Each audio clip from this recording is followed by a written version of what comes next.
আসসালামু আলাইকুম ওয়া রাহমাতুল্লাহি ওয়া বারাকাতুহু। প্রিয় কাছের মানুষজন, আশা করি ভালো আছেন। আলহামদুলিল্লাহ আমি ভালো আছি। আল্লাহ বলেন, কুতিবা আলাইকুম সিয়ামু কামা কুতিবা আলাল লাযিনা মিন ক্বাবলিকুম লাআল্লাকুম তাত্তাকুন। অর্থ,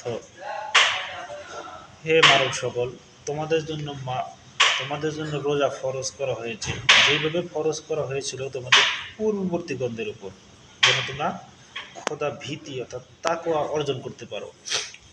অর্থাৎ রোজা শুধু আমাদের জন্যই ফরজ ছিল না, আমাদের ইতিপূর্বে যারা পৃথিবীতে ছিলেন, অর্থাৎ অন্য অন্য উম্মত যারা ছিলেন পৃথিবীতে, তাদের জন্য ফরজ ছিল।